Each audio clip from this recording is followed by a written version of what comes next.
कहानी के माध्यम से ये कहना चाहते हैं कि आपके अंदर यदि बुरे विचार आते हैं तो अपनी संगत बदल डालिए। अच्छे लोगों के साथ ही आप अपने आप को ढालने की कोशिश करें। जैसे आप बुरे विचारों का स्वागत करते हैं, वैसे ही अच्छे विचारों को भी अंदर आने दें, उनका विरोध न करें। जैसे ही आप अच्छे विचारों के लिए अपने मन के द्वार खोल देंगे, आप पाएंगे कि आप एक अच्छे इंसान बन चुके हैं।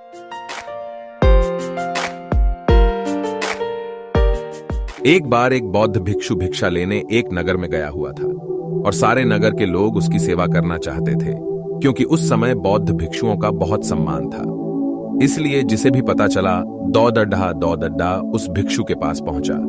उन्हीं में से एक वेश्या भी थी, जिसने उस भिक्षु के बारे में सुना तो उसे देखने चली गई।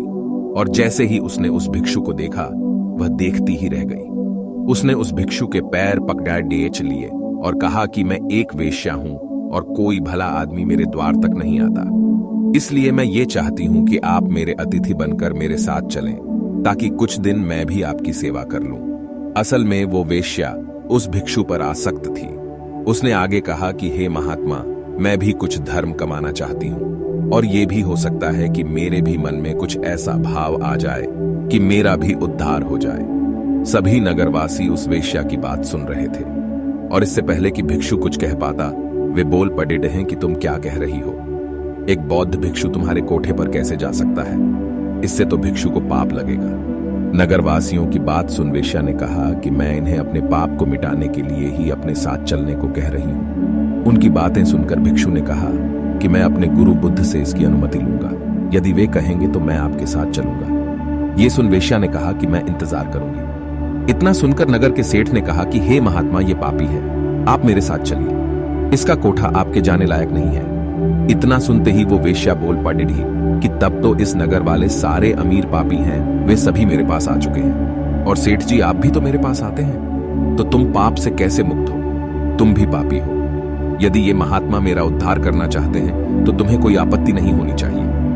नगर का सेठ चुप हो गया और बौद्ध भिक्षु गुरु बुद्ध के पास अनुमति लेने लौट गया। गुरु के पास पहुंचकर उसने अपने साथ हुई घटना के बारे में अपने गुरु को जानकारी दी।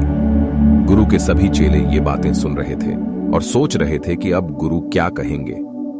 कुछ चेले सोच रहे थे कि अनुमति नहीं मिलनी चाहिए और कुछ एक ऐसे चेले भी थे जो चाहते थे कि अनुमति मिले, ताकि वे भी कल को किसी ऐसे स्थान पर रहकर कुछ समय बिता सकें। गुरु ने सब कुछ सुनकर कहा कि जाओ और उस औरत का भला करो। आज्ञा पाकर भिक्षु लौट गया और कुछ महीने बाद उसी औरत वेश्या के साथ लौट आया। उसे औरत के साथ आया देख सभी चेले आपस में कहने लगे कि देखा संगत का असर, आखिरकार इस औरत ने अपना जादू चला ही डाला और अच्छे भले भिक्षु को सांसारिक जीवन जीने वाला बनाकर अब शायद विवाह की अनुमति लेने आई है। लेकिन गुरु को पता था अपने चेले का, इसलिए गुरु उन्हें आता देख मुस्कुरा रहे थे। भिक्षु ने अपने गुरु के पैर पकड़े और कहा कि हे गुरुजी, मैंने इस औरत का उद्धार कर दिया है। अब ये एकदम शुद्ध आत्मा बन चुकी है, अतः इसे भी अपना शिष्य स्वीकार करें। ये सब सुनकर सभी भिक्षु आश्चर्य में पड़िडियाच गए कि ये कैसे हुआ।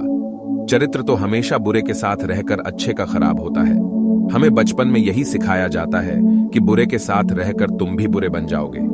तब गुरु ने कहा कि देखो, इस भिक्षु को जिसने मेरी आशा के अनुरूप कार्य किया, इस औरत के चरित्र को अपने चरित्र जैसा बना दिया, न कि खुद को बदलने दिया।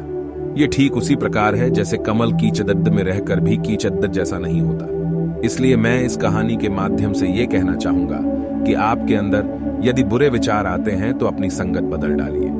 अच्छे लोगों के साथ ही आप अपने आप को ढालने की कोशिश करें। जैसे आप बुरे विचारों का स्वागत करते हैं, वैसे ही अच्छे विचारों को भी अंदर आने दें, उनका विरोध न करें। जैसे ही आप अच्छे विचारों के लिए अपने मन के द्वार खोल देंगे, आप पाएंगे कि आप एक अच्छे इंसान बन चुके हैं।